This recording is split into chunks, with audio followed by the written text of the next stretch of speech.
Ngayon. Mga kababayan ko, ganito ang sabihin ko sa inyo. Una-una, we always invoke the name of God. I thank the Lord for guiding the brains of other races, other than Filipinos. Well, we were trying, but they were, so, lack of facilities or talagang wala talaga tayong infrastructure for research and meron akong bakuna. Ang hingin ko sa inyo ganito, magtiis lang kayo ng kunti dahil nga sa hawaan. Ngayon marami na ang nahawa. It's because yung iba, ayaw ninyong magpapigil. Sabihin niyo, wala kaming roadmap. The roadmap ng recovery natin, I do not know din yung headline ng newspaper. Sabi ko ngayon, ako nagbabasa ng newspaper. The roadmap, if it's about me, I do not read. Duterte, where is your roadmap? Hindi nga kami maka-roadmap because we were talking about a budget. Ito ng gabing ito. Hindi kami makaano ng, I could not have uttered a single sentence about roadmap to recovery. Kasi ang una talaga diyan, ang medicine. Now, sa meron na, except for the authorization, yung i-distribute na, at yung final approval, distribute na sa mga opisina nila dito, Pfizer, Moderna, for the public. I promise you, by the grace of God, I hope, by December, we would be back to normal. Huwag ninyo yung new normal. Kasi sabi ko nga noon, pag umpisa natin, hintayin lang natin yung vaccine. Hintayin lang ho ninyo. By December, kung makatiis kayo, kasi kung lalabas rin kayo, matamaan kayo, patay rin. Ang mayroon ng kasasabi ko nga, kaya ako saludo talaga ako sa Chinese. Kaya iba dyan, sige kayo daldal. Ang unang makuha nga natin siguro from China, Sinovac, China, Phase 3, emergency authorization, pati approval. Sinopharm, China, sa Wuhan pa, doon galing yung so this day. Sinopharm, Beijing, Moderna, nasa stage 4 na sila. Pfizer, Biotech, CanSino Biological, China, sa third. Shifi, China, Inuvia, Novavax, Johnson & Johnson, the Merck, first stage pa lang.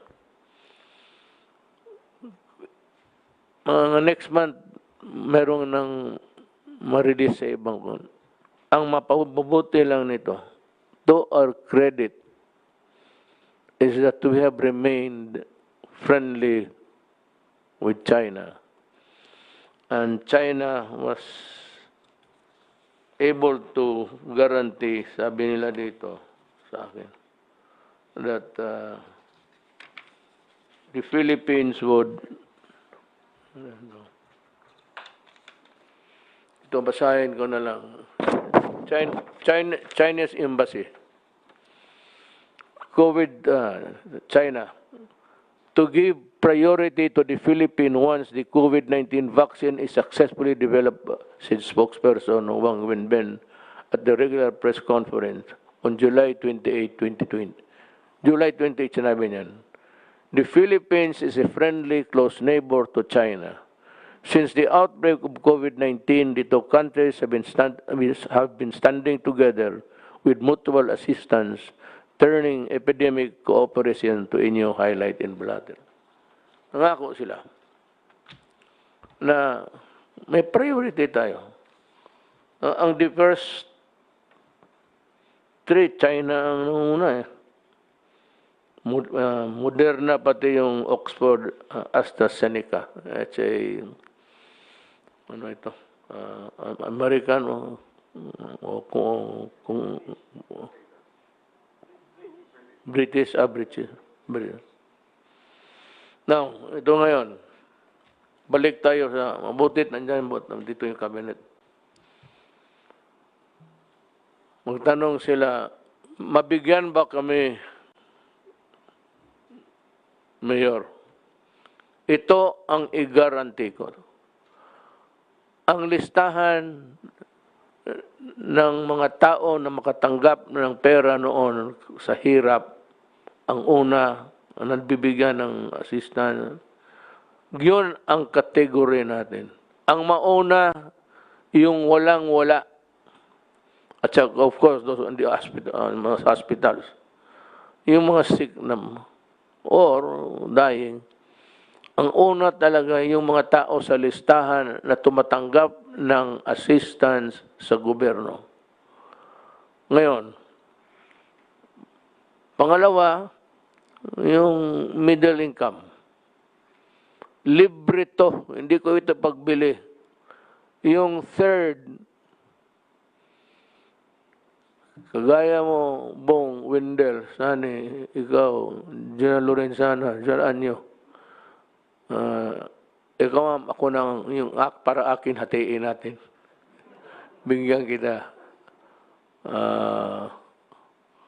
Wendell is not sure. Itong mga military na ito, pobre ito. Mauna rin kayo. And also, my military and my police. Because I need a strong backbone. The backbone of my administration is the uniform personnel of government. Yung mga mayaman, wag na ninyo akong isipin kasi hindi ako nag-iisip sa inyo. Sorry na lang.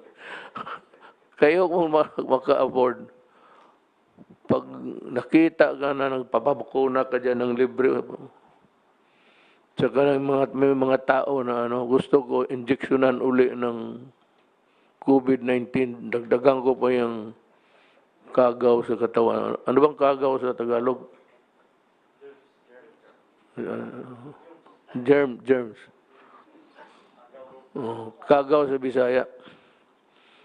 Kamu mga suburbio mga galit pa kayo sa akin.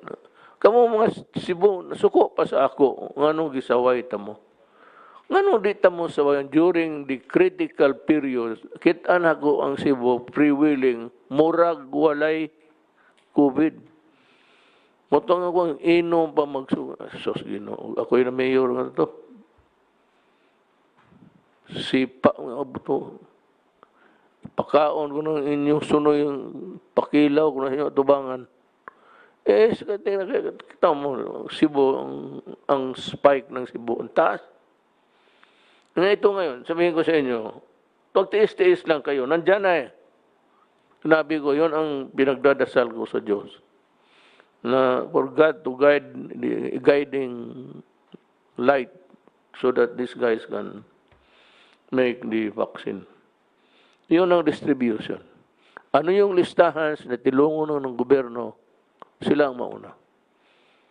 Yung mga upper income, magbili na lang kayo. Libre to. Bilihin natin. Sunny will explain to you kung paano. So,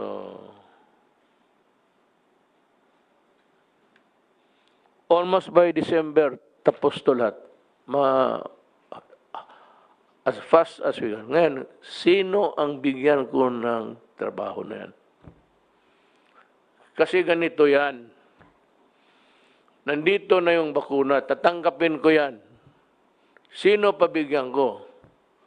Ibigay ko sa barangay, barangay captain, hali kayo. Sabihin niya sa leader niya, yung si kapitan, wala yan, hindi nagtulong. Bahala na mamatay na yung barangay niya. Mamuliti ka, unahin niya, siya, mayaman na, ako muna. Yung mga kalaban niya politika, hindi mabigyan. Yung ayaw niya, hindi mabigyan. Ngayon, sino ang magdala nito?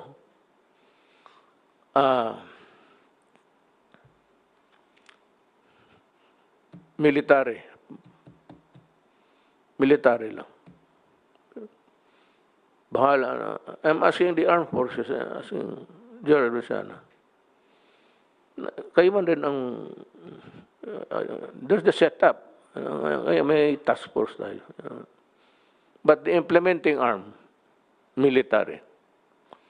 Punta lang kayo sa, really, I suggest that the military assign so many of the soldiers and policemen punta lang kayo ng ospital, may mga military doon, punta lang kayo ng police station, mga police, pakyan din nyo mabuti ha. Ayaw ko ng magka-atraso kayo dito. Ngayon nag-atraso, nagkamali, kulong talaga yun. Punta kayo sa police, Puriculture Center. Pero military ang tusok-tusok sa iyo. Yung kalaban ko, sabihin ko sa military, do not use the needle. Bayonet ang gamitin mo. Lalo, mga drug pusher, drug addict, I will not waste my ibigay ko na lang yan doon sa ibang lugar na pobre rin. Hindi ko mga drug pusher, wala kayo. Mga may listahan yung ano dyan. Hayaan mo.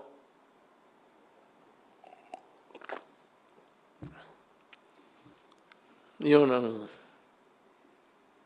ang utos ko. Yan ang gusto ko. Hindi maganda? Hindi talaga maganda. Yung mga tao, hindi pala tao sila. Tingin ko, mga drug pusher, drug lord, aso. Tingin ko sa kanyang aso. Hindi ako magtulong sa inyo. Sinisira ninyo yung Pilipinas. Pinapatay ninyo yung tao. So, we'll hear Sunny talk about dalawa. Kasi ang tinatanong ng anong gusto ng tao, sabi na, marinig lang nila kung anong plano mo. Wala pa akong plano kahapon kasi ngayon lang ito dumating eh. Itong balita sa vaccine. Yung ilan, yung kompleto na talaga. So Sunny will talk about it, where to get the money and how to go about going out of post-COVID Philippines by December, I suppose. Sunny, can you? Thank you. May balita ho ngayon na in development na yung mga in advanced development na yung mga bakuna, the inoculation. So, as you mentioned ho, tatlong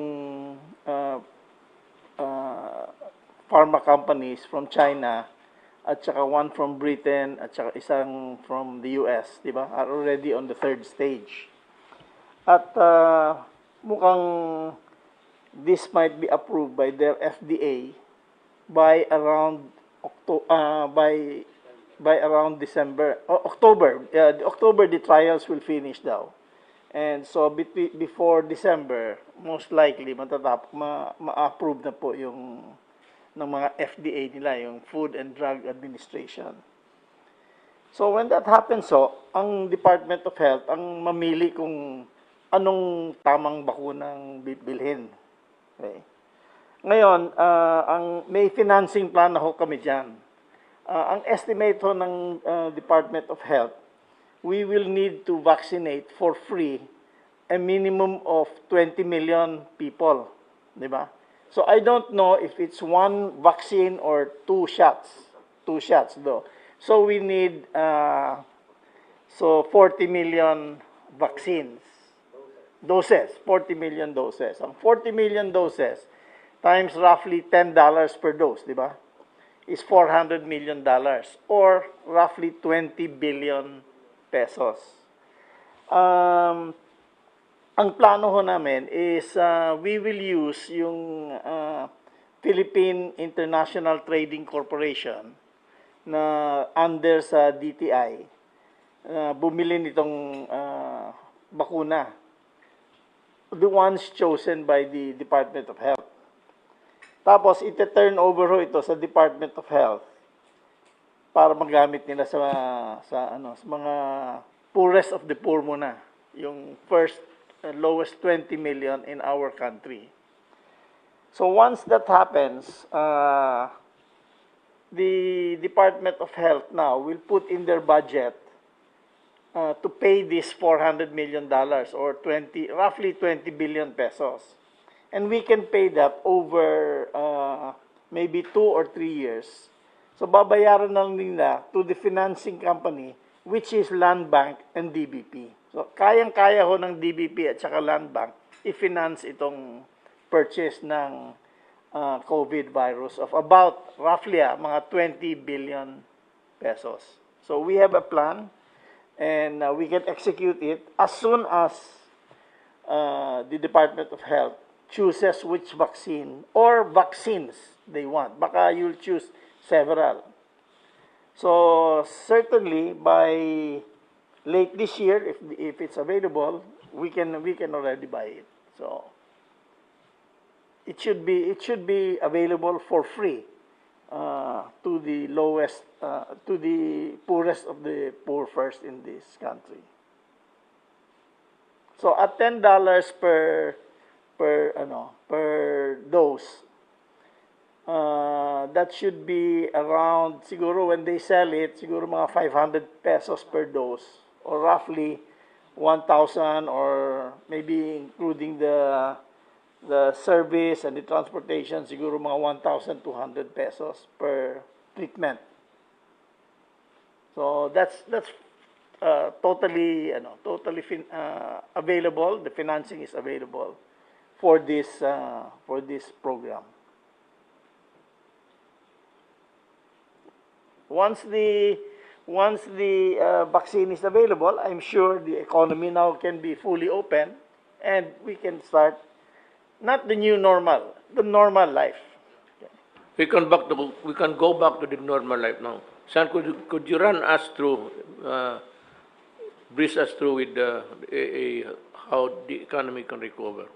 You just use the bold lines. Opo. The economy actually is already beginning to recover. Ang estimate ho namin, we hit already the lowest part of the economy, which was April, May. Yun ho ang pinakamababa as we can see. So it's already picking up now. And we are going to be seeing a pick up in the in business activity as we go on. Actually, it's already starting to pick up already now. We have a few problems. Among them, number one, yung transportation. Kailangan na we have to have more transportation available. We have to encourage people also to start spending spending money so that the economy can start picking up. In the meantime wala ho tayong problema sa liquidity. In other words, may pera. People are not short, the economy is not short of money. Number one. Number two, the inflation is relatively low. It's within our target. Number three, yung peso ho natin is the strongest in Asia. The strongest currency in Asia is the Philippine peso. It's stronger than the Japanese yen. So people have faith in us. We are able also to finance it by borrowing locally at saka borrowing internationally. So we're in good shape to take this to overcome this crisis. Alam mo, One thing that I would like also to remind people, lest they begin to misconstrue what we're saying. Kasi sabi mo noon, Mayor, walang pera, maubos na ipagbili natin. Sabi ko, kung walang vaccine, that is why I've been repeating vaccine, vaccine, vaccine. And kung walang vaccine, pag tumagal ito, maubos ng pera natin, maubos talaga. Sabi ko, magpasalamat tayo sa Diyos for guiding the hands and the brains of those people who made it possible to come up with a vaccine now. Nung sabi ko na kung wala, so bakit sabi may pera? May pera kasi mankind was able to arrest COVID on time. So it's about 6 months, meron ng glimmer of hope din. Now it's there actually in front of us. Bakit hindi madiretso galing China? Hindi yan kasi dadaan pa ng ating sariling clearance.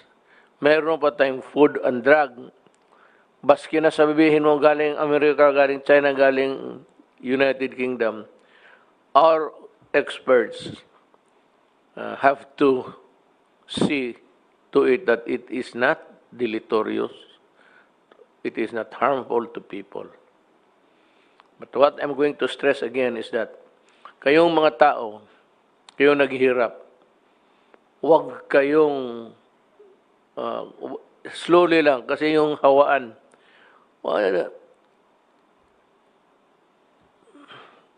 Ito lang. Kasi kailangan, alam ko kailangan nyo magtrabaho. Yung ano lang kayo, pwede tayo magbili nito? Can we buy? Tapos, kunin ninyo sa military camp. Magbili ako, bigay ko sa military, kay Secretary Lorenzana. Punta kayo sa kampo, pangalan ninyo, address. Yan lang kailangan ko.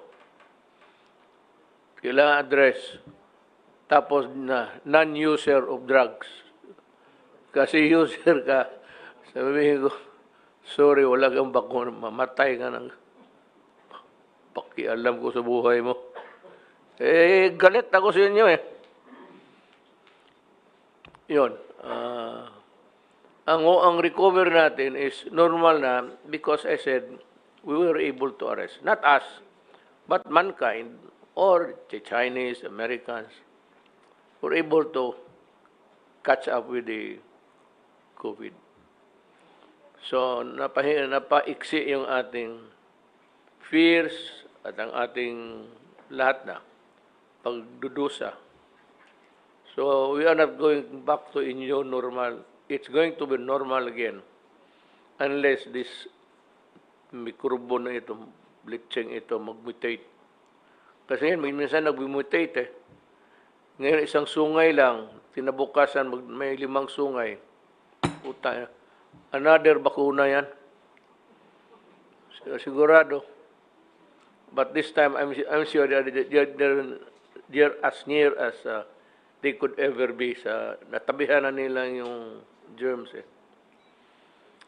So gusto ko pang magsalita, gusto ko magdaldal, pero gusto ko lang magyabang. Nandito uli yung basahin ko lang ha.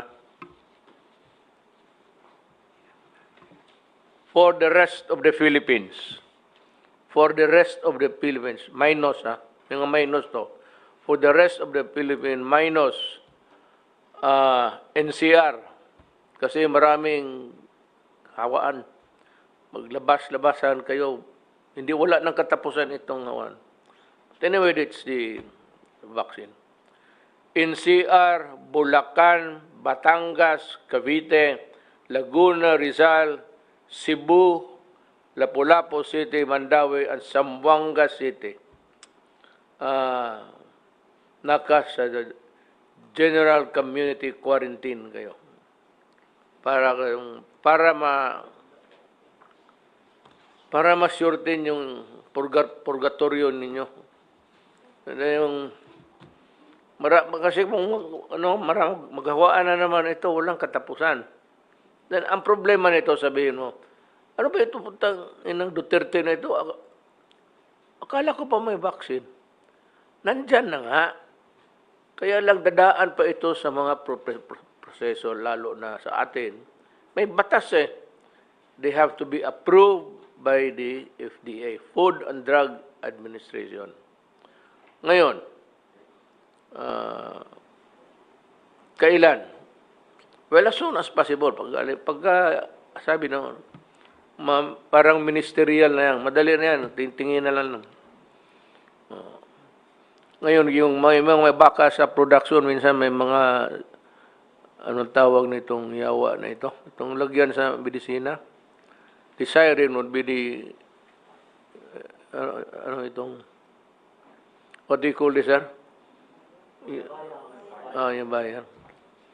Yung mga bayan ng walang laman, i-reserve yan sa mga drug addict. Hangin yan, putang ina kayo.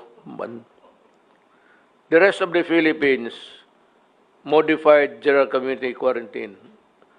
Itong mga sinabi ko, mga Philippines, tiis-tiis muna kayo. Yun lang. Not Philippines, okay na. Ito, modified general community. Kunting ingat lang, wag do not mix together and observe itong distancing, the distance rule. Yan lang hihingi ko sa inyo. Pero huwag kayong matakot. Hindi ako nagyayabang. May bright tayo na finance secretary. May military ako na maasahan ko. Ang hindi ko maasahan yung nagbibili tapos nagbabalato pa. Sabi ko na nga noon eh. Alam nila, before na sinabi ko na ito sigurado. Same story. Hindi bigyan yung kalaban, hindi bigyan kilala, suluhin ng lahat. So sabi ko ito ngayon, military. Nearest camp, nearest police station, may mga nurses yan. And volunteers, I am asking, yung mga nurse na walang trabaho, total, bakuna na ito, hindi naman ito may COVID. Basta mag-mask lang kayo. And of course, gloves. And ito, tingnan mo itong binigay na. Tingnan mo ha, pag ginanong ko, alcohol. Yan. Kaya ako, kanina pa ako, sige, naglalaro ako, nag-enjoy ako na parang sprout eh. Yung nanonood sa atin, alam nila, kanina pa ako, gano'n. Pero, hindi, sabi na ito si Duterte, loko-loko. Gago. Kung loko-loko ako, ikaw na sana ang na-presidente, hindi ako. Totoo yung sinabi ko, alcohol. Pag walang alcohol available, hindi ka naman pwede, lalo na mahirap. Magpunta ka lang dyan sa gasoline station niya pagkatapos magpatulo. That's disinfectant. Alcohol.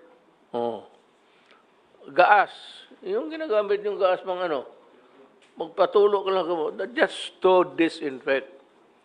Ang akala naman itong mga buang na nagsabi sa akin, Duterte, para sa inyo ang hindi nakakaintindi, sa totoo lang, hindi ako nagbibiro. Totohanan yun. Akala ninyo nagbibiro lang ako. Pero sa totoo, hindi rin ako nagbibiro. Kayong mga you try to go inside my brain. Yung kung walang iba, alam mong gawin niya?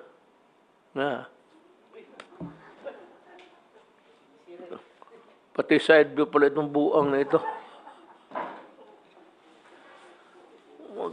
Anything that would kill the germs actually. Pero kanina pa ako.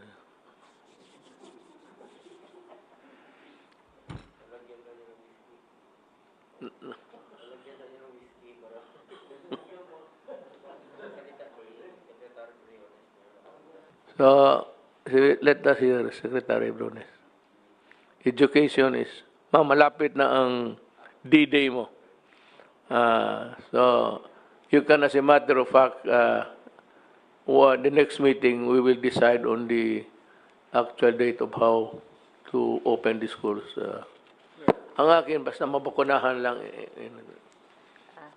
I'm talking about within in the months of October, November, December. Thank you, Mr. President. Actually, mayroon akong, I have a presentation,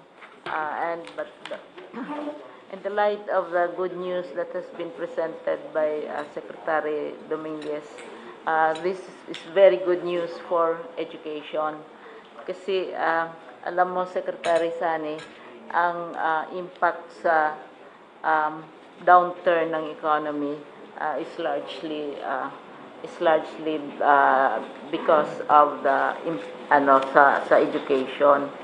So we thank you for your statements during the SONA, emphasizing the blended approach, and I'd like to report, Mr. President, that as of July 30, 22.3 million learners na ang nag-enroll, on the assumption that classes will start on August 24. Pero blended learning ito, Mr. President, walang face-to-face. At ang kagandahan sa news ni Secretary Dominguez, mag-i-increase ang enrollment sa private sector dahil right now, 31% ang medyo maliit na enrollment sa private sector ay galing sa private sector. Ang public sector, 92% na. So in spite of all the fears, COVID and the economy, enrollment is still going on. Ang assumption nila ay August 24 kasi nag-enroll yung mga bata at parents August 24. At saka na-achieve na namin ang target enrollment na nagiging goal natin. Now, sinabi natin na may conditions na sa limited face-to-face. This will be on tama-tama, Mr. President, sa announcement ninyo at saka sa announcement ni Secretary Dominguez kasi ang schedule natin for face-to-face learning will be in 2021. Pero very strict ang health standards na dinidemand natin. So, dito, Mr. President, in the meantime, kung mag-start tayo ng August 24, ay kayang-kaya natin mag-start on August 24 sa blended learning na approach natin. Kasi ilang buwan na, nag-aano na tayo, nagda-dry run na, nagsa-simulation na sa lahat ng mga districts using the different approaches. Halimbawa, Mr. President, 345 na districts, regions ang nag-dry run. Prenactice na namin ito on August 10, i-launch natin ang opening ng school year, pero praktisado na ito kasi dry run namin. Anong itsura kung radio, anong itsura kung TV, anong mangyari kung online o platform, anong mangyari kung modular. So I will take the last 4 minutes of your time, Mr. President. Papakita ko sa inyo dahil you were very attracted to the idea of radio-based teaching and learning. So mayroon kaming dito. Can I show the video? The 4-minute video. Sinubukan namin ito sa isang IP community. Talagang from beginning to end. Marami na all over the country, lahat na regions pinapractice na so that by August 24, handang-handa na talaga tayo sa isang IP community in Mindanao o sa isang baryo. I really am proud to have you in the cabinet. Anyway, basahin, that's what I do. Kung man trabaho sa araw, I read all of this. Sige na lang, we will dispense with the rest of the, Yes. Okay lang. Itong no special, basahin mo yung kondisyon? Opo, yung Sige. conditionalities po para lang po sa Metro Manila at saka sa Region 4A. Bagamat gaya po ng sinabi nyo na ang kaso ay mataas pa Taas. at marami pong nahuhospital, ito po yung mga conditionalities para sa ilalim po ang sa GCQ ang Metro Manila at ang Region 4A. Unang-una po, magkakaroon po ng strict localized lockdown, ECQ sa mga barangay kung saan merong 80% po ng mga kaso at ito po nga mga lugar ng po ito ay ipapaalam natin sa publiko through publication. Magkakaroon po tayo ng stringent enforcement of minimum health standards. Ito po yung hugas kamay, suot ng mask, at social distancing. At pagsuot na rin po ng face mask, 4 na po ngayon ang ating minimum health standards. Ng face shield. Magkakaroon po tayo ng massive targeted testing, intensified tracing po, at saka quarantine ng mga close contact. Ang magandang balita po, meron na po tayong 10 million testing kits na gagamitin na natin doon sa mga lugar na lockdown po ng mga barangay. At ang Department of Health po ay nasa proseso na pinapilot po at pinoproseso yung tinatawag na pooled testing, kung saan ang isang testing kit po ngayon, dati ginagamit lang ng isang tao, ngayon po pwede lang gamitin ng 10 tao. So ang 1 milyong testing kits natin, pwedeng matest ang 10 million, simula na po yung proseso ng validation ng Department of Health. At inaasahan po natin na yung pilot studies ay gagamitin po natin sa mga localized na mga barangay na na-lockdown. Kinakailangan po lahat mga nakita natin mga positibong kaso ay i-isolate po natin at magkakaroon po tayo ng mahigpit na pagsunod dun sa implementasyon ng tinatawag nating Oplan Kalinga, kung saan yung mga positibo po na walang sariling kwarto at walang sariling banyo sa kanilang mga bahay ay dapat magpunta po sa mga isolation centers ng national o di naman kaya ng local governments. Para naman po maibsan yung di umano'y kakulangan po ng mga hospital beds dito po sa mga wards, isolation at saka sa mga ICU beds, ang totoo po, hindi naman po tayo nagkukulang. Kaya nga lang po, ang mga gobyernong hospital, nag-allot lang po sila ng 30% ng kanilang bed capacity para sa COVID. At ang mga pribadong hospital ay nag-allot lang po ng 20% ng kanilang bed capacity para sa COVID. Ang gagawin po natin para po sa mga government hospitals, itataas po natin yung bed allotments para sa COVID from 30 to 50% po ng kanilang capacity at ang mga pribadong hospital naman po, itataas po yan from 20 to 30% ng kanilang hospital capacity. Yung ating treatment SAR po na si Yusek Bong Vega ang siyang magpapatupad nito. No?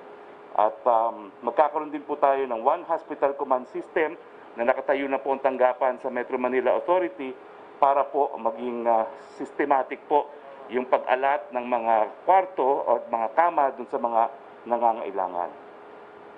Kinakailangan po yung mga LGUs magsubmit po ng kanilang mga datos sa tinatawag po nating COVID Kaya platform at ito po yung ating automated program na ginagamit ngayon sa monitoring po hindi lang ng kaso kundi po yung critical care capacity na tinatawag natin. At saka yung iba pang mga datos na kinakailangan natin para sa epidemiologic and surveillance units.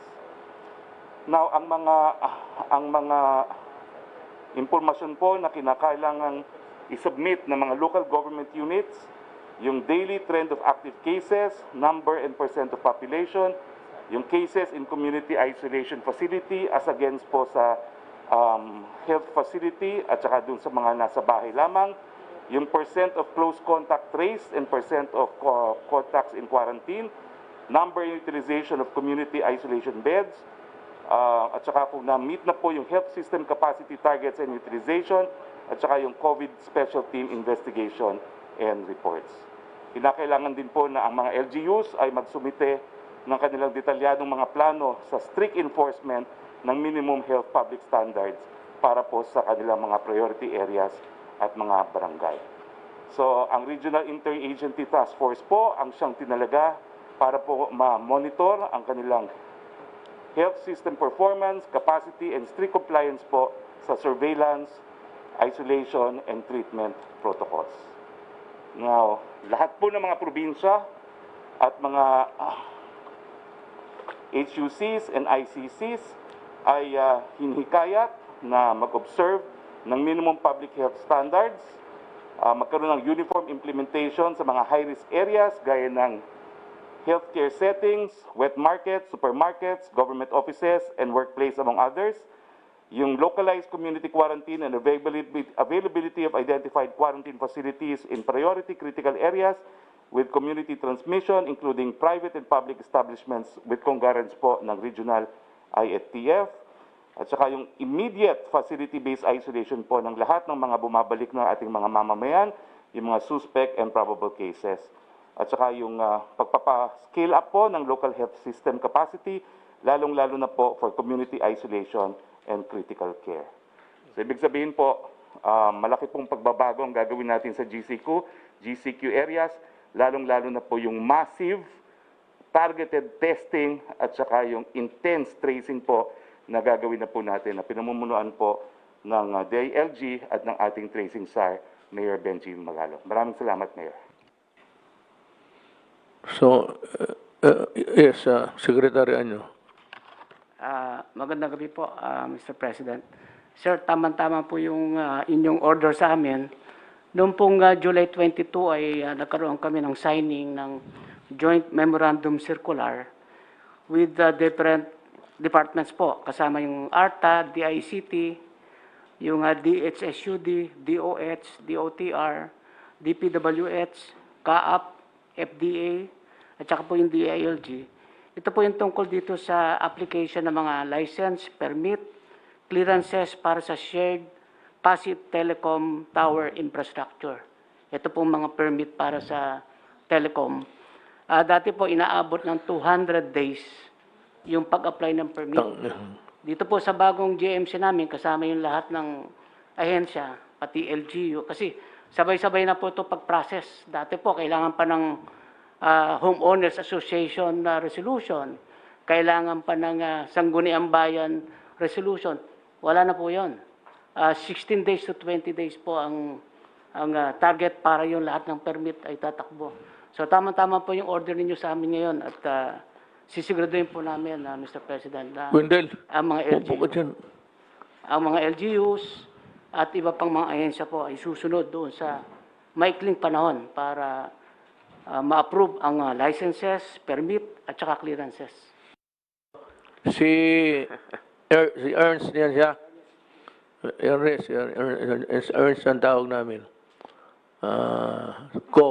Sa presidente ng Globe, siya mismo.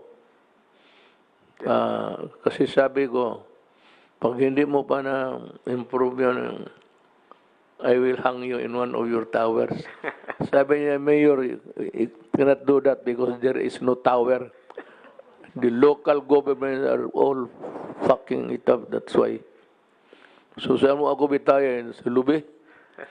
Tama ka, Ernst. We are suffering from many years of this. Before your administration, many administrations, 25 to 29 permits, umabot ng 8 buwan. Tapos marami pa kaming mga miscellaneous fees ho. Iba-ibang klaseng tower fee. Meron kaming special use permit. Hindi ho namin ma-standardize ho yan. No? Sa isang taon ho, para makapagpatayo ho kami ng 1,500 towers, which is a record ho for Globe. And I think PLDT built the same amount. Kailangan ho namin mag-umpisa ng triple niyang amount na yan or quadruple. Kasi nga ho, hindi namin alam anong tutuloy sa dami ng permit na required para makarating kami sa stage na ready to build. No? So isipin niyo lang ho yun, sir, kung nag-apply kami ng 5,000 towers times 28 or 30 permits na lang, ilan libo hong permit ang kukunin namin para lang makapag-umpisa. It's really corruption. Alam mo, you can ask Bong, and the business can ask Sunny Dominguez, kay the generals, kay sekretarya nyo, isumbong na lang ninyo diretso.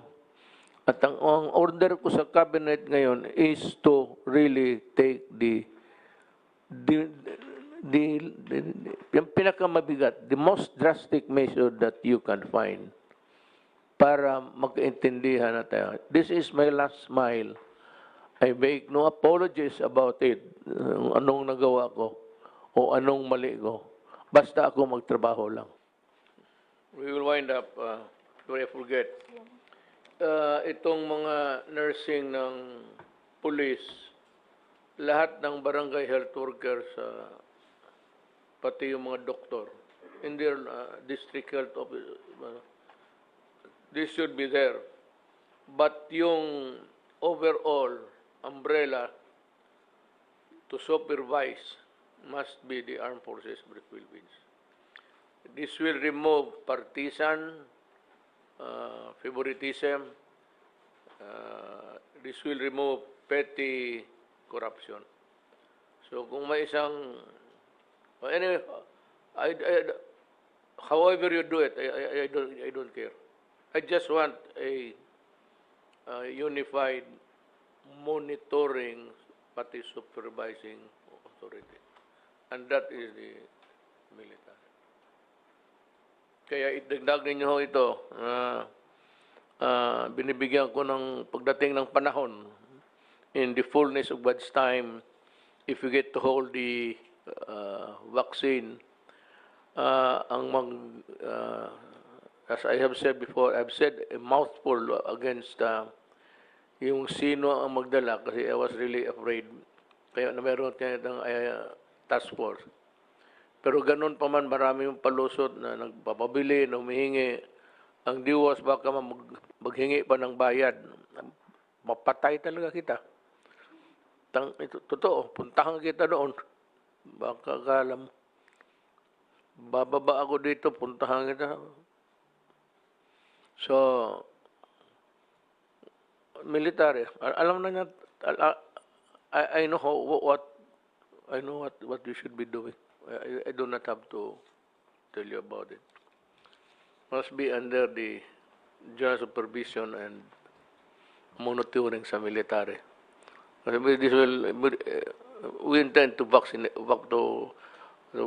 every Filipino for that matter. That's quite a big number actually. So in the provinces, pati yung question is, yung mga NPA, pabakunahan ko ba?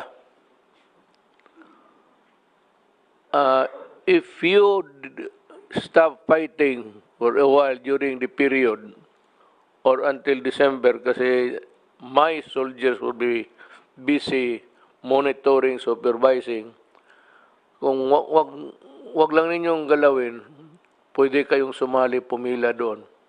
And even if you announce that you are in an NPA, it's okay. Wala mo nang pagamot ka muna o magpavaccinate ka para mahusay kang lumaban sa pwersa kung tigas itong aking forces. Matakot ako sa inyo. Wala kayong eroplano. Saranggola siguro meron. Wala kayong baroto. Basige, barko. Barko. Wala kayong mga jet. Tapos matakot ako sa inyo. Kalukuhan yan. Pero as a matter of humanity, because it is not our money, and because you are a Filipino, okay lang sa akin. Okay nga sabihin, boss, sa unit ako, partisan, sabihin ko sa military, palusutin lang ninyo. Hindi na panahon ng away ngayon kasi Pilipino eh. But gusto ko yung, para walang masabi. Masabi ng MPA, natalo kami kasi humina ang katawan namin. Walang fighting chance. Okay, sige. Bakunahin yung mga yawa na yun. You do not want to shoot a half-dead. Kung may mga walang bakuna yan, almost a half-dead walking around. So mahiya ang sundalo kung magbaril. Make them strong. And really, because you're a Filipino and it is the people's money.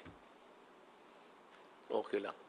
You might not really qualify sometimes, but you know, you have a wife, Filipino children. So let's put one thing at a time. Hindi natin pagsabayan yung hatred, you know. Huwag lang ninyo galawin ang military ko. Huwag ninyong galawin ang sundalo ko. Wala kayong maano sa akin. Pag hindi, pahirapan tayo. Kayo sasihin ng mga tao na hindi sila bakuna. Tsaka kung ma-identify kayo, huwag ninyong galawin sundalo ko. Pahayaan ninyo magtrabaho, mga nurse, at gobyerno. Post-COVID na tayo mag-away uli. Something like... Hindi ito unilateral ceasefire. I'm just telling you, stop it. Just stop it. And allow the normal process of helping the country. Go ahead. Okay? Thank you.